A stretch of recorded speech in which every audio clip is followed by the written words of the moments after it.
Hi, it's Adam with Affinity Energy, here today to just do a brief review of the basics of how a solar module works. I don't know if anyone's ever really sat down and analyzed how a module is put together and how the interaction of light with the semiconductor itself generates electricity, but I can talk you through it real quick. A standard utility scale solar module is a 72 cell module. It's 6 cells wide by about 12 cells long. Each cell makes about 2 volts of potential, and the amount of current that it can make will vary based on the amount of light, the amount of irradiance that interacts with it. And each of these cells is wired in series in a loop that sort of goes up one row and back the next row. So we're creating a circuit. There are 3 circuits in a normal module, and each circuit has 24 cells, and each cell making about 2 volts makes about 48 volts going across a module. That's why most modules come in at just under 50 volts. And it's a really interesting process, how the semiconductor itself works. If you look at the profile of a solar module here, this is a module sort of a single cell in profile, so you're looking at the edge of it. The semiconductor is doped such that it has N-type material on top and P-type on the bottom.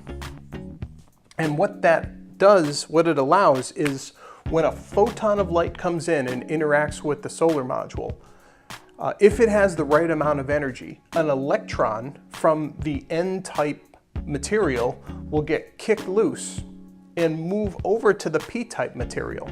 So now we have an electron on the bottom in a place where an electron used to be, commonly called a hole, on top. And that is an unsustainable condition because the electron wants to get back to where it belongs. Now, because it's N-type material on top and P-type material on the bottom, and the electron is negatively charged, it can't easily move from the bottom of the semiconductor back up to the top. It's what would be called a transistor junction, where the current can flow in one direction of the module through the cell, but it can't move in the other direction very easily.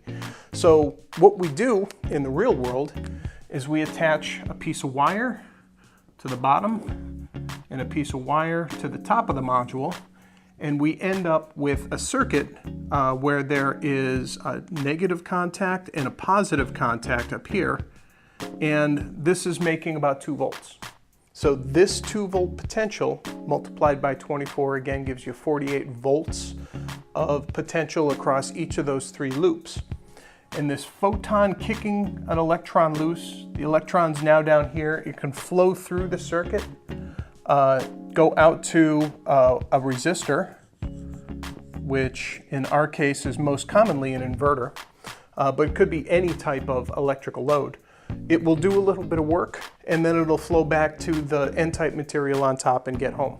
So this process in which a photon is kicked free from this semiconductor and wants to make its way back around the electrical circuit. One little photon doing a little tiny bit of work, if it happens often enough in an electrical circuit, you can generate a lot of power.